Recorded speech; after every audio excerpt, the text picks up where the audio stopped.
Hello and welcome to the United Devil channel with me, JB. Hope we're all doing well today. So today is the 25th of June. I can't believe it's been 6 months since Christmas time, and tell you what, this year is just absolutely flown by. I hope we're all doing really well today in whatever we're doing.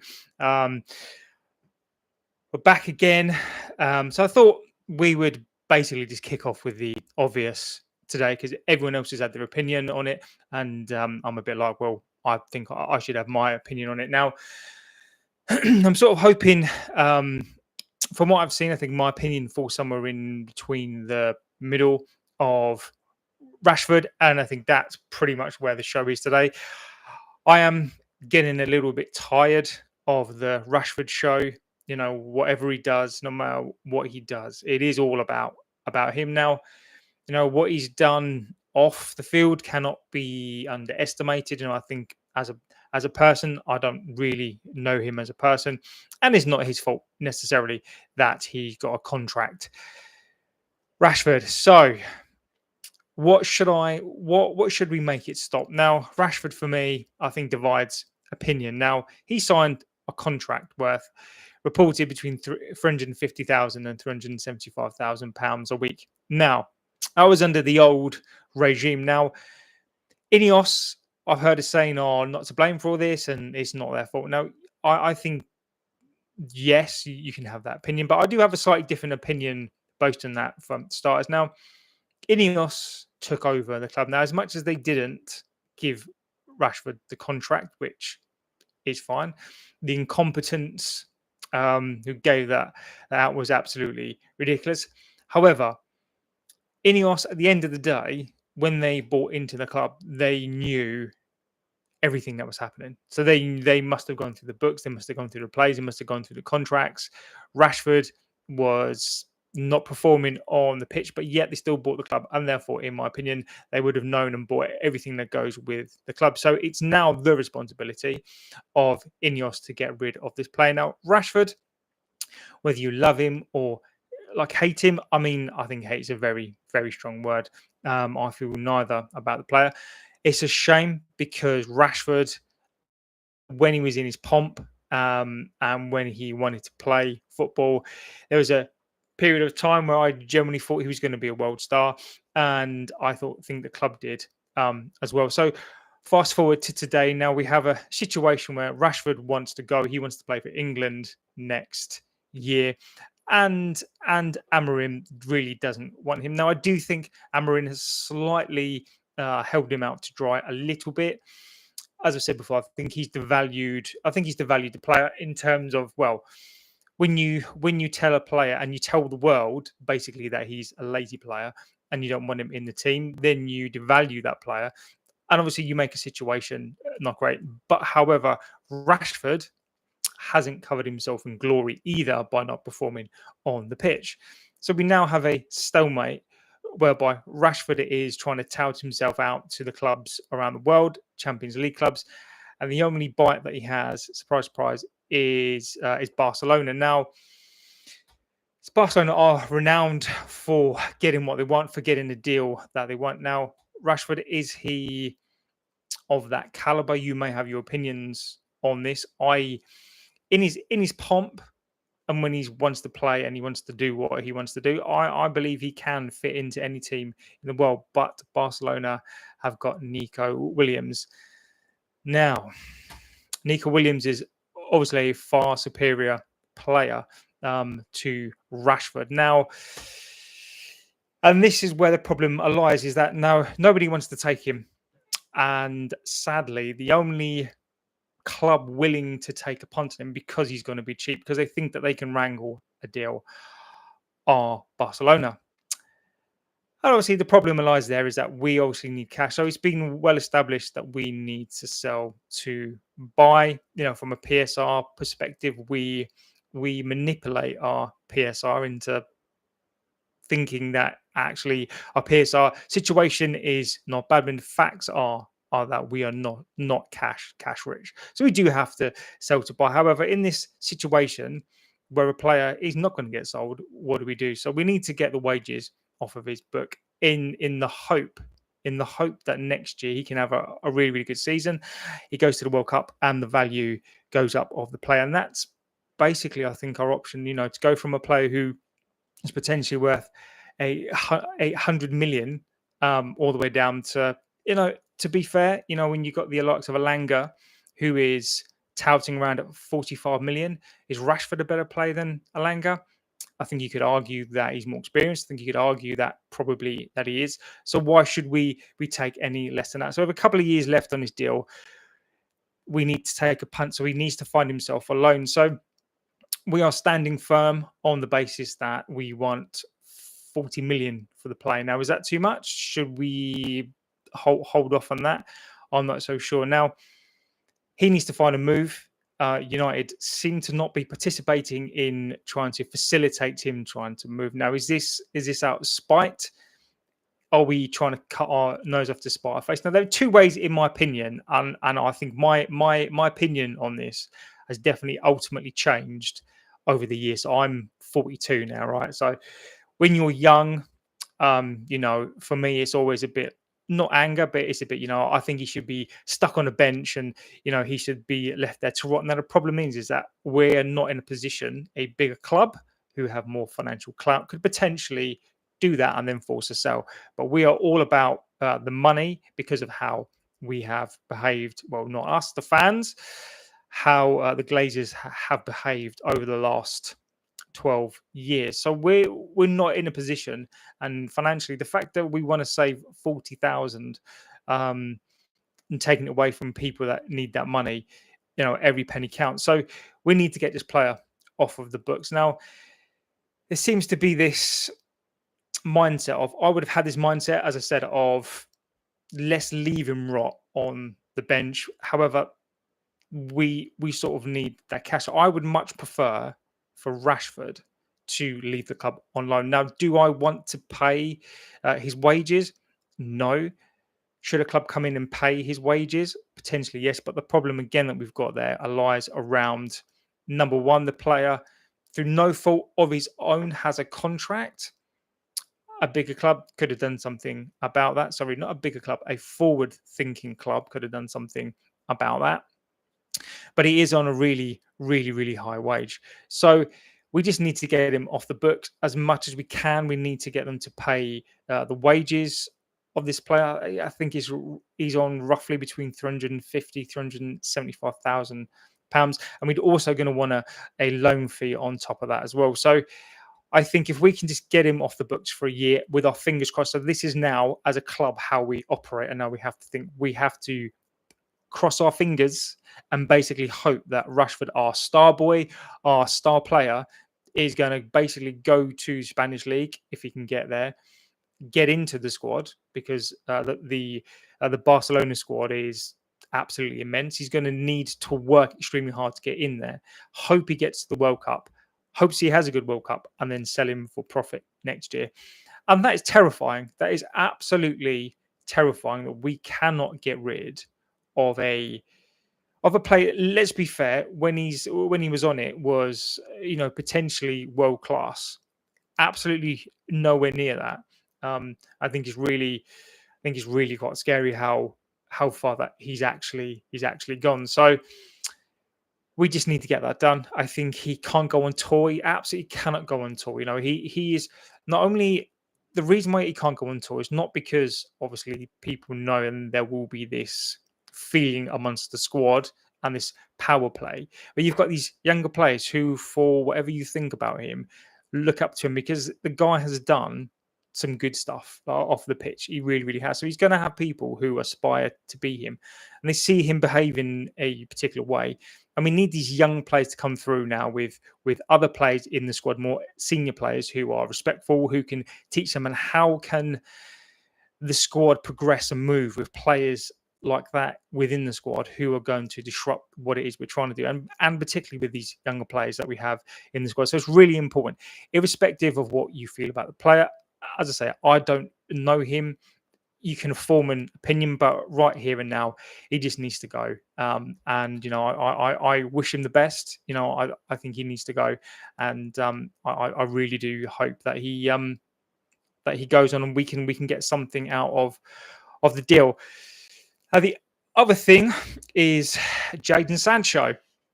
So again, this is I'm having my opinion now. This has all been out there today, and there are two things that play about Sancho. Now I will have an opinion on Sancho, not as the person, but how I see a person behave, I think can indicate as to what the person is like. So Sancho in my brain has already gone. I it seems like such a long time ago that he came. It seems such a long time ago that he did something. He hasn't really done anything at all in the shirt. He's been given time, been given effort, and mental health. Let's not underplay this mental health. I mean, I suffer from that myself, um, but I always will thank people who have helped me in the past. Irrespective of whether you would agree with the person in life and the things that you do, if you are going through something serious and bad and you're suffering from mental health, and particularly when you've got supporters around you like players and your teammates and fans, millions of fans across the world. He didn't play for a long time, but we all understood. We've all been there and we've all had our issues. And he got given that time, that respect, but yet he came back and he didn't want to give the fans that. And I think that's the biggest thing here is, okay, fine, you disrespect your teammates, the ones who you're supposed to be. You go to war with these people, or supposedly do, but you fight for that badge, you fight for that shirt, and that's my biggest gripe and biggest thing against him is, he gets paid X amount of money. I get that. Okay. Contract he signed, that's up to him. But the one thing you do is you work hard. Rashford, for all of his faults, as much as he didn't play particularly well on some of the reports, at least in my opinion, I think he's still always worked hardish or hard, but Mr. Sancho, 100% not. And the most disrespectful thing that you can do as a player is disrespect those who support you and idolize you, and their kids and fans who go and pay their money. They put your name on the back of your shirt, and you can't be bothered to put in that effort week in, week out. And I think it's just an absolute disgrace. So I can't wait for this player to go. All he wants to seem to do is just sit around on his Xbox and not do a lot. Chelsea offered him a contract. I'm of a slight opinion that a tactic for Chelsea to come in next year to get him for free and then pay him exactly what he wants, because he's clearly all about the money. Sancho's is all about the money. So with that in mind, bearing in mind now next year, he could go for free, walk out the club. That just literally makes me feel sick. The fact that he's got all this money, he stuck two fingers up at the fans, walks around like the shit doesn't stink, and can walk away from the club next year for free after doing just jack all. And that does make me feel a bit sick. Now, there are reports that he's close to a Fenerbahce deal, to a Juventus deal, and there are talks in there. Now, Juventus cannot pay his wages, 350k, and Fenerbahce can't either. But apparently these are really two close links, and these are two teams that are seriously like they really want to sign him, which I just find just mad. And I'm starting to think, why would he want to go to Fenerbahce? No disrespect, they are a huge club. They're a massive club. Complete respect to them. Juventus as well. That I know there's not a lot of money in the Italian league, but they're still a huge, massive club. So why would you want to go sign a contract, but yet he can walk out the club next year? So I'm kind of thinking, are United basically prepared to pay him off the remainder of the year, and then he'll go to Fenerbahce or Juventus, knowing he's going to have to take a pay cut, but ultimately he knows he's going to sign like a 4 to 5 year deal. So he's going to basically be covered for the next 4 to 5 years, plus have a payoff. So he knows he's then going to play Champions League, and he basically knows that. And this is no disrespects to those leagues, is that it is at a slower pace, and he's just not going to have to work as hard. So I honestly believe that he's now thinking about it, going, look, I'm going to get paid off. They're going to pay me X amount of money to leave. I'm then going to go to a league that's maybe not as superior. I do think the Italian league, and again, no disrespect to the Turkish league, that's a little bit better. So he's going to go to a league that is probably not as fast, not as intense, more defensive minded, but he's not going to have to work as hard. And this is what I think he wants. I basically think he just wants to play easy, make himself look good without actually doing a lot. And again, the sooner that deal can be done, the sooner that we get these sorts of players, which I'm starting to think is these days of these players, to be fair to the club, are trying to end, but they're having to fix the mistakes of the past. And then the Garnacho deal, and again, this is a young. I think this is properly sad. I As a youth player, we shouldn't be letting any youth players go. Youth players shouldn't be behaving in the way that he has. And I supported him. I've said things. The stunt that he did, I just think that again, that is a big up yours to the fans. And again, it just makes me. It literally makes me feel sick to think that you've got the backs of these players. We don't know these players, and this is the problem, is that you back these players on the pitch and you don't know the people. However, they're the way they are does transfer to the pitch. So if you've got a person outside who works hard, is a particular sort of person, that is going to translate on the pitch, irrespective of the talent. If they've got that the core attributes that you need to play at a team sport and just do like the basics to work hard, then these players that will come through. And the problem that we got is when we sign these players and we idolize these players, sometimes they don't even have that basic drive, that basic respect. And with this player, he's such a young player, and I think he's learnt from the Rashfords, from the Sanchos, and instead of being in a team full of leaders, and again, here I will always hark on about previous players, because in my lifetime I've been very fortunate to see the players that we've had. I've been supporting this team since 1986, I think. And I've been very fortunate to see players, and I know the world of football's changed, and I know the landscape has changed and how people perceive football and consume it has changed. But what hasn't changed are people, the personalities, the core personalities, and the core fundamentals that you need to play football. Rashford, Sancho do not have them, and and um, and now this is what's been passed down to the youth. So Garnacho now, I think, is a product of a time period, of an era whereby we have just taken £1 billion and we might as well just burnt it and thrown it in the bin, and we've collected an accumulation of different managers, players, of the wrong sort of player.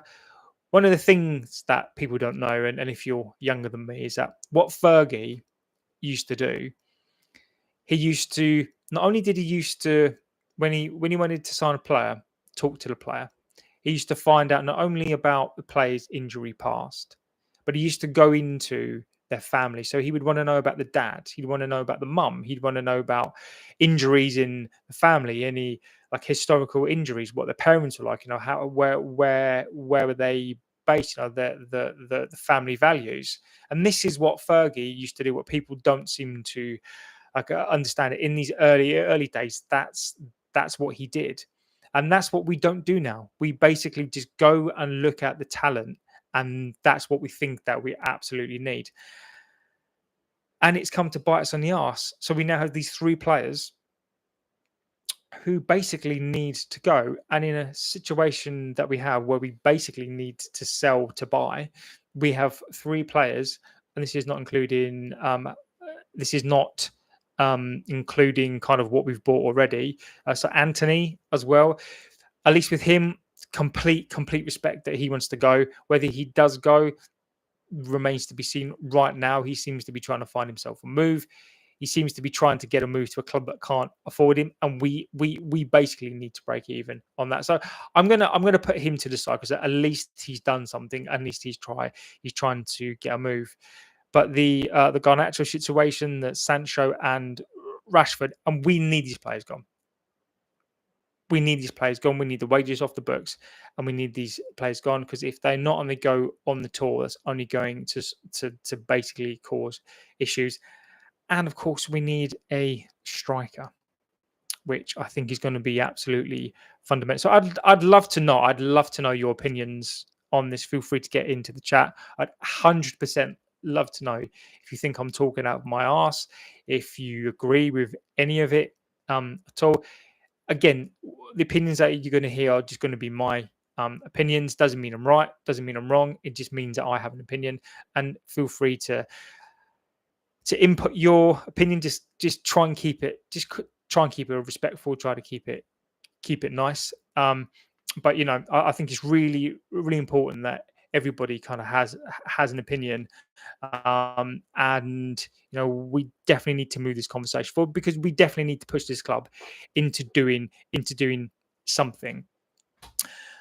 Mbeumo, so it looks like this is going to be done fairly soon.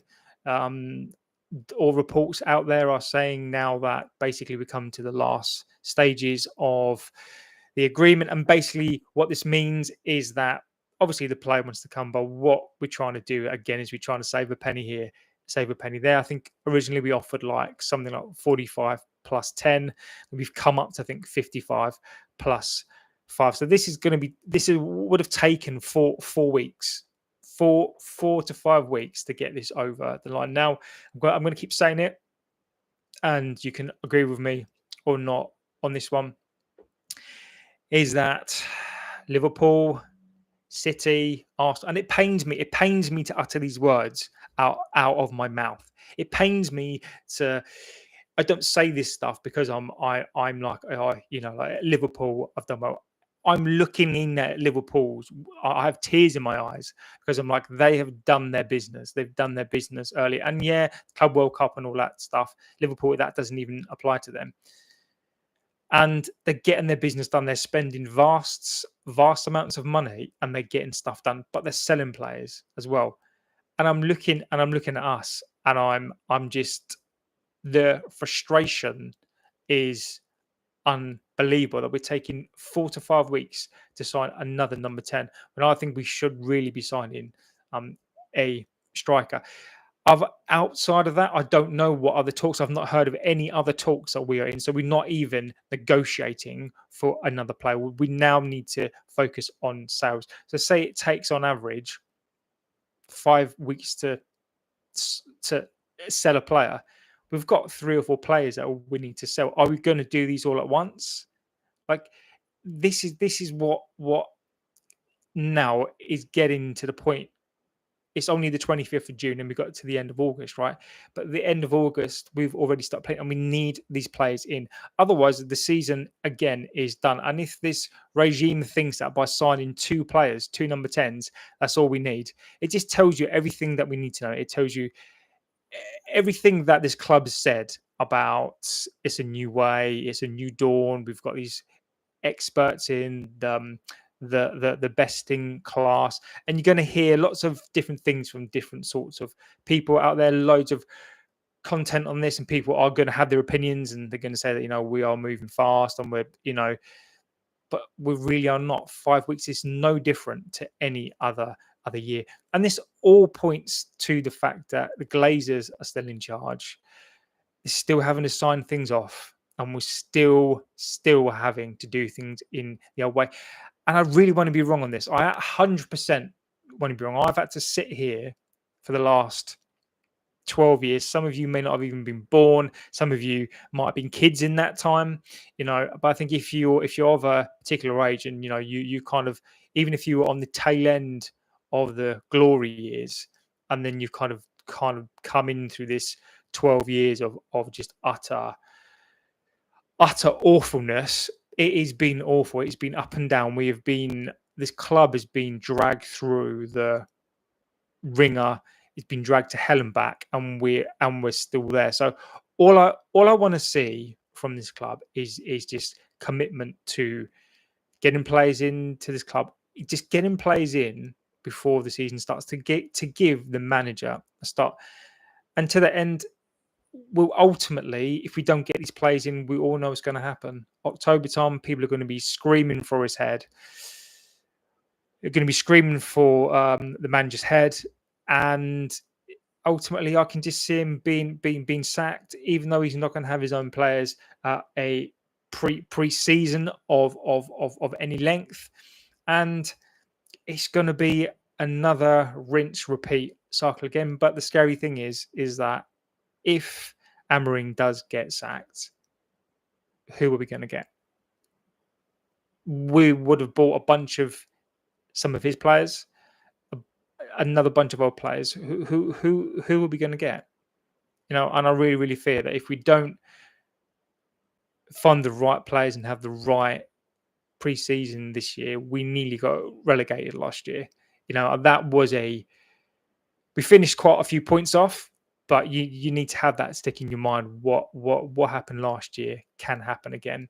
So this is why it's so important that we need to let the likes of a Rashford go, because we just need to get him, and we just need to change the whole culture. We need to change the toxicity of the club. I think those are the really important things that we need to change. We need to change the mindset of these players, reset that, and how we do that is by getting rid of these old players who don't want to be here, and by getting in new blood of players that want to work hard and then want to be at this club. And that's all I want to see. Is I want to see this club rise again,